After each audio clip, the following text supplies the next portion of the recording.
Kalau kami, saya dan beberapa orang itu memberikan waktu 100 hari. 3 bulan. 3,5 bulan ya. Tanggal 29 Januari nanti kita akan bikin evaluasi menteri-menteri ini. Dan kita secara Kita siapa maksud ini? Ya kita itu ya kelompok-kelompok kita lah. Oh, Bang Refli dan kawan-kawan. Iya, ya kan. Nggak mungkin saya dan Aiman ya kan. Kembali di Rakyat Bersuara, tadi sudah kita mendengarkan sedikit, ada perbincangan, ada perdebatan juga. Saya sekarang berikan kepada Bung Refli Harun. Bung Refli, Anda sepertinya gatal untuk menyampaikan sesuatu dari apa yang menjadi perdebatan kita. Silakan. Saya tidak gatal untuk menyampaikan sesuatu, tapi karena disuruh ngomong harus ngomong. Oke. Tadi saya lihat soalnya tangannya, kakinya udah pemanasan. Jadi kawan-kawan semua ya, makasih undangannya Aiman. Jadi kalau kita melihat sebuah pemerintahan yang baru, itu sama aja dengan pemerintahan-pemerintahan sebelumnya. Kita bisa melihatnya dalam perspektif, katakanlah positif, perspektif negatif, perspektif pesimis, perspektif optimis. Itu soal pendekatan saja. Tetapi kita tidak bisa kemudian mengatakan bahwa pemerintahan ini berhasil atau tidak, baru 10 hari. Ya kan? Betul. Jadi apa yang kita katakan itu hanya prediksi saja, prediktif dari cara kita memandang, cara pijak kita. Sebagai contoh misalnya, ketika orang mengatakan soal kabinet gemoy yang lebih dari 100 menteri ya, dan wakil menteri, kan ada yang mengatakan, wah ini justru baik mewakili keragaman Indonesia, kan begitu. Tapi pandangan yang pesimis mengatakan, gimana kita ini? Harusnya kan Prabowo jauh lebih efektif dan efisien. Dia sudah punya pengalaman yang jauh lebih cukup untuk membuat kabinet yang langsung lari, yang langsung efektif, efisien dengan jumlah yang terbatas. Saya mencatat misalnya dari Oxford List ya, ada 171 negara, itu Indonesia itu yang paling besar kabinetnya. Kalau kita letakkan dari 100 berapa? 171 negara. Kalau kita letakkan 100 ini udah paling besar. Amerika tahun 2021 itu ternyata cuma 14. China kalau tidak salah 26 atau 20-an ya. India juga tidak nyampe 30. Jadi karena saya sebutkan 3 negara ini, karena negara ini negara yang jumlah penduduknya di atas Indonesia ya. Kita kan dari sisi jumlah penduduk nomor 4 di dunia. Mereka tidak banyak-banyak juga. Even Cina misalnya. Orang mengatakan, wah itu kan tergantung sistem negaranya. Kita lihat Cina negara kesatuan, ya kan? One party system. India negara federal memang, tapi dengan sistem pemerintahan parlementer yang biasanya suka bagi-bagi kursi. Amerika Serikat federal dengan sistem pemerintahan presidensial. Jadi saya ingin mengatakan bahwa jumlah itu tidak bergantung pada sistem pemerintahan dan kemudian juga bentuk negaranya. Nah karena itu saya melihat, saya ingin mengatakan secara netral saja pemerintahan Prabowo ini. Saya tidak ingin memuji karena belum ada buktinya, tapi saya juga tidak ingin mengkritik keras karena belum ada yang bisa dievaluasi. Itu satu untuk Prabowo. Walaupun kalau misalnya kita sekedar mau mengadakan evaluasi 10 hari, ya ada juga.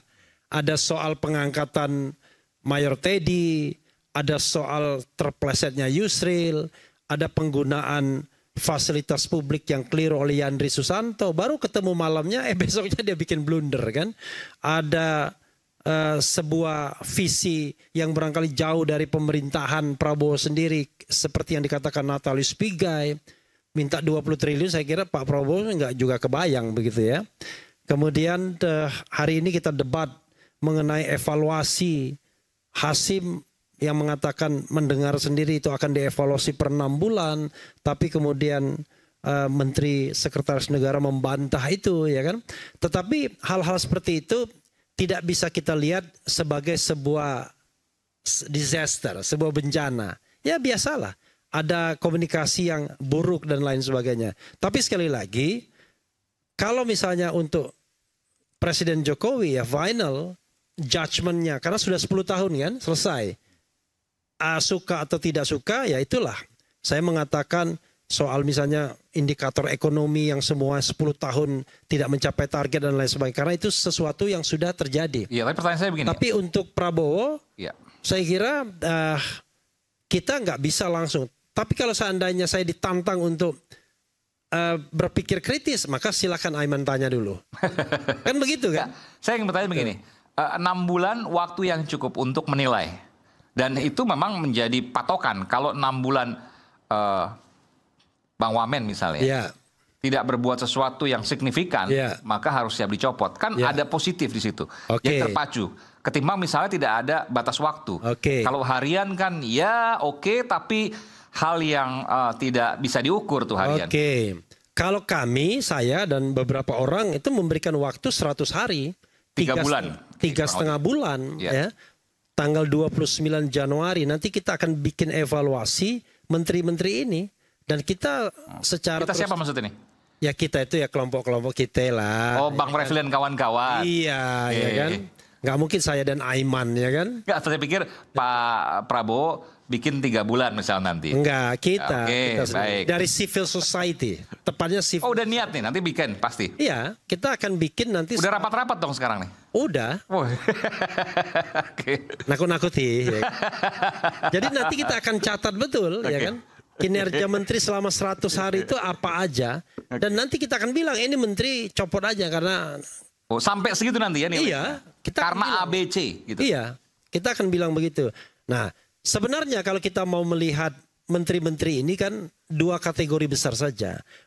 Menteri yang sudah berpengalaman, banyak sekali pengalaman. Menteri yang sama sekali belum berpengalaman. Sebenarnya kan waktu-waktu 6 bulan, berapa bulan itu kan menteri yang belum berpengalaman, yang belum menunjukkan kinerja apa-apa.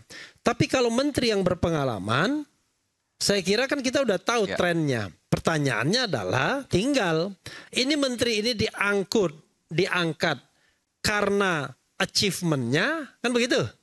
Atau karena dia diangkut dan diangkat karena soal peta positioning politiknya. Kan begitu. Tapi gini, Bung Refli, kita harus adil juga. Iya. Kalau 3 kan saya bulan udah adil dari tadi. Iya. Gimana adil juga? Enggak, saya ingin membayangkan begini. Iya. Kalau 3 bulan, iya kalau bisa langsung kerja di hari pertama. Tapi saya yakin banyak dari menteri, wakil menteri yang saat ini belum bisa kerja. Kenapa? Nomenklaturnya berubah.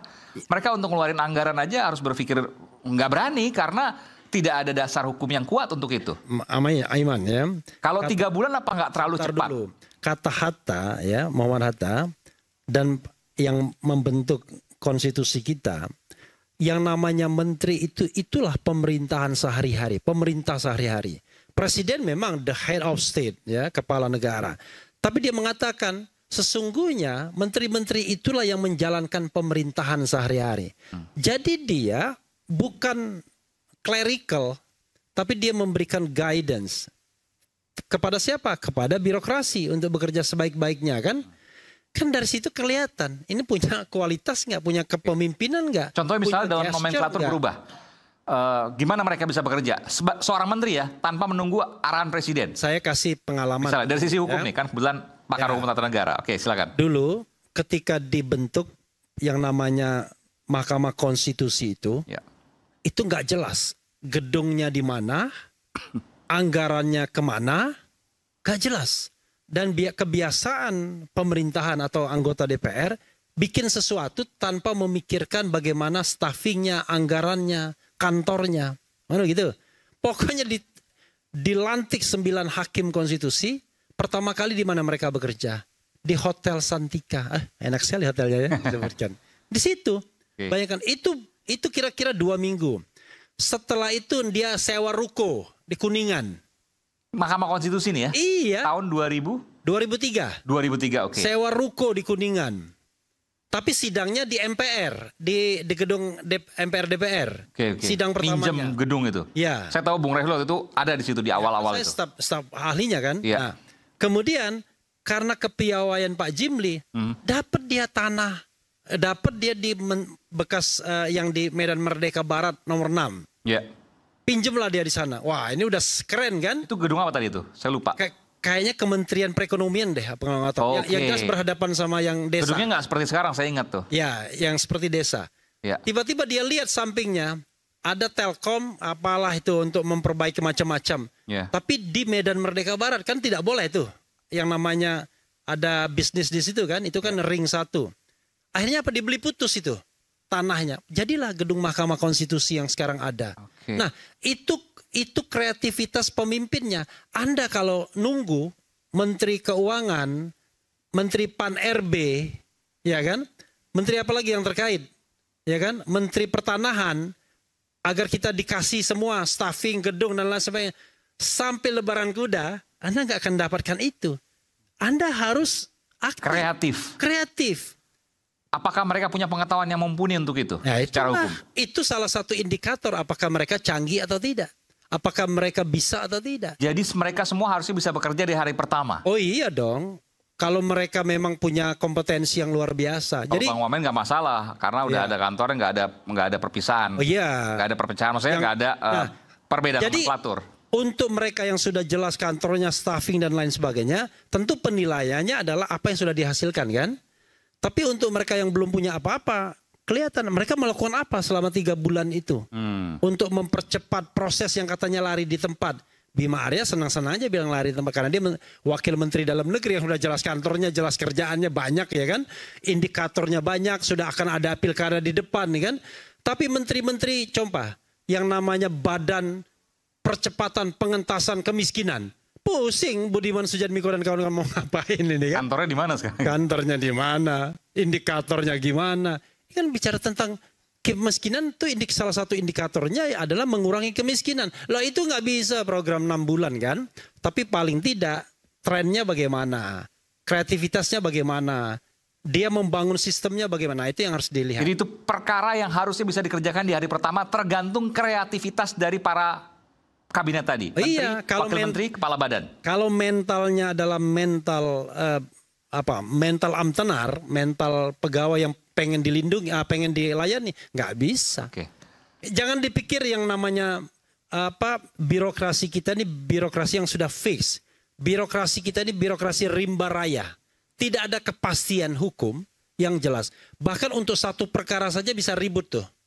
Ya kan? Apa misalnya itu? Mayor Teddy misalnya.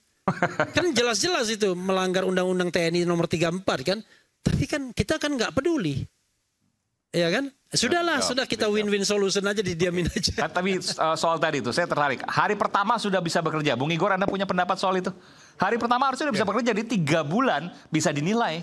Jadi saya mau jawab Bang Refli dulu ya. Soal yang mana nih? Yang tadi pertanyaannya Oke, Mas Aiman. Enggak semuanya negatif ya. Misalnya transisi Pak Prabowo, transisi Pak Jokowi ke Prabowo itu yang paling mulus. Sepanjang sejarah Indonesia. Dalam sejarah Indonesia. Ya kita tahu lah ya. Ada G30 SPKI, lalu juga ada demo mahasiswa waktu Tapi itu. 2009 saya ingat juga mulus juga. Mohon maaf, 2004 juga mulus juga. Ada demo. Tapi itu keliru juga. Kan saya kan tidak bilang semuanya negatif. Saya bilang tergantung kita mau melihat dari sisi negatif, positif, ya kan, optimis, pesimis. Jadi nggak bilang saya semuanya negatif, enggak. Saya pernah ya nonton dalam perjalanan ke sini, saya nonton tuh YouTube-nya Bang Refli ya. Bahkan Bang Dasko aja dikritik. Yang saya heran ketika saya mengeluarkan kata-kata bahwa transisi itu mulus, itu karena perannya dia. Ya, bahkan saya menyimak tuh podcastnya Bang Refli, itu bedanya Bang Refli, saya sama Anda. Anda nggak pernah ngelihat saya sering lihat Anda. Nah, saya Anda ya kan? Anda kan misalnya mengatakan Fadlizon misalnya. Fadlizon gagal. Ya karena dia mengkritik Pak Jokowi. Pak Begini. Saya kira nggak fair dia. Karena begini, kalau dia misalnya membahas podcast Bebaskan hebatmu dimulai sekarang. Enggak kan nanti kalau gitu ya, tapi kita tadi mengatakan buka Mayor Teddy ya kan. Itu ya sebenarnya kan saya ngomong hari ya, ini Mayor Teddy oke, tapi Dasko saya nggak ngomong. Dengan pertanyaan Mas Aiman ya. Tiba-tiba kok Dasko ini, Pak? Ya, bukan, tadi soalnya kalau Anda menyebut beberapa ya, hal. Nah, saya menyerah, ya kan? Apa itu? Ya kan? Anak enggak, karena Anda kan mengkritik semuanya gitu. Misalnya tadi Mayor Teddy, lalu tentang dengan Yandri, ya kan, dengan ini dan sebagainya. Ya, saya kan memberikan contoh, ya kan? Contoh dalam 10 hari itu, kalau kita mau mengevaluasi pemerintahan ini nggak bisa, baru 10 hari. Cuma kalau dipaksa Aiman untuk menilai, kan saya bilang ada beberapa hal. Ada Mayor Teddy, ada Yandri, ada Yusril, ada siapa lagi, Natalis Pigai dan lain sebagainya. Tetapi saya tidak mengatakan a final say terhadap pemerintahan Presiden Prabowo. It's too early gitu. Iya, too early, hanya karena 10 hari. Gitu loh. Kecuali kita debat a certain case misalnya.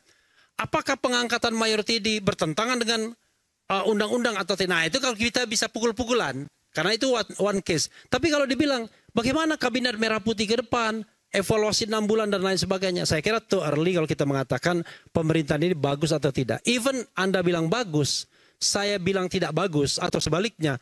Itu nggak bisa mengatakan bahwa itulah a final judgment. Karena belum apa-apa. Alasannya Bang Refli ya, karena Prabowo tuh terpilih 1 putaran. Jadi ekspektasi publik itu tinggi sekali. Ya. 58,2%, 96,7 juta 1 putaran. Nah, itu sebab yang temanya kali ini relevan. Tapi saya ingin mengatakan, menjawab Bang Aiman, itu ada 2 hal. Problem kabinet Prabowo nanti ini ya, itu satu faktornya adalah faktor loyalitas. Pertama, ya banyak menteri ya politik akomodatif lah dari Pak Jokowi. Maksudnya loyalitas gimana nih? Loyalitas itu Mereka nggak loyal gitu? Enggak, kan loyalitas itu ya kan Pak Prabowo mengatakan salah satu faktor yang penting itu loyalitas. Iya. Tapi kita tidak bisa mengharapkan loyalitas yang misalnya begini, Mas Aiman ya. Dulu dia pendukung Jokowi. Ya. Prabowo ini kalah terus 2 kali berturut-turut dalam sebuah pemilu ya. Tapi dia setia di jalur demokrasi konstitusional. Walaupun Pak Ubaidillah Badrun mengatakan HAM lah segala macam, tapi dia setia di jalur demokrasi konstitusional, nggak kudeta. Ya, dia percaya dengan demokrasi karena demokrasi lebih banyak manfaatnya. Terpilihlah dia 1 putaran. Nah, konteksnya ketika dia kalah ya bertahun-tahun yang lalu itu sekarang banyak juga kayak nol nih ya. Misalnya kayak gitu ya. Dulu kan mengatakan Pak Prabowo ini siapa ya? Tadi Budiman Sujatmiko. Itu problem loyalitas. Jadi sebenarnya mereka mendukung Pak Prabowo karena menurut saya di-endorse oleh Pak Jokowi. Yang kedua, faktor loyalitas itu terkait itu perlu dengan, kita tanyakan ke Noel tuh.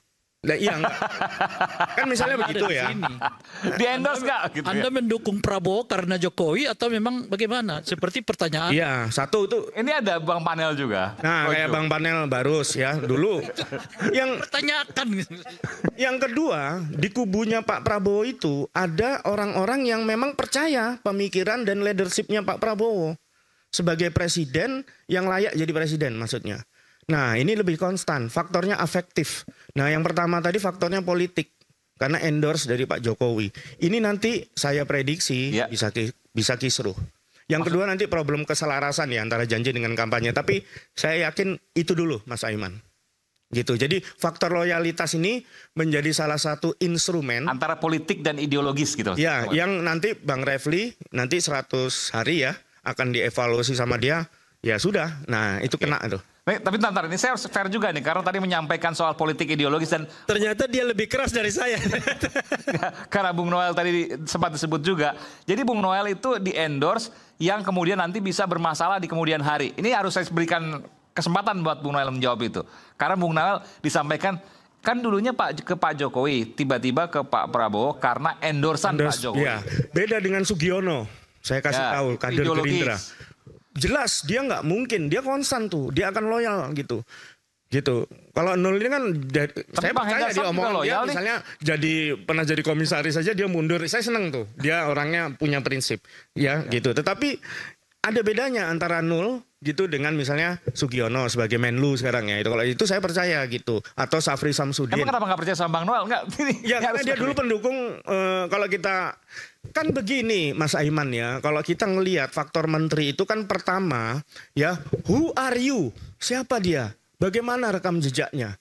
Ya, siapa sih dia ini gitu? Kita lihat rekam jejaknya. Habis gitu, what have you done? Apa yang sudah kamu lakukan untuk Republik ini? Lalu what will you do? Apa yang akan kamu lakukan? Itu sebenarnya seleksi. Bang Noel kan bukan baru kemarin sore juga, udah berbulan. Oh iya, sekarang dia jelas mendukung. Tapi saya ingin mengatakan, kalau mengatakan loyalitas itu ada 2. Sama parpol yang berkoalisi dengan Pak Prabowo sekarang ada 2.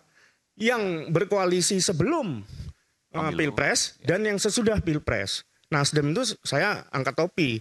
Ya, dia berkoalisi tapi tidak mau masuk ke kabinet. Kan begitu. Mungkin PDIP juga. Jadi faktor loyalitas ini menurut saya akan menjadi lebih beban. Lebih tegasnya kita beri kesempatan kepada Noel untuk menjelaskan posisi dia. Akan jadi beban. Oke, baik. Nanti saya akan beri kesempatan pada Bung Noel. Selepas jeda kami akan segera kembali saat lagi. Tetaplah bersama kami di Rakyat Bersuara.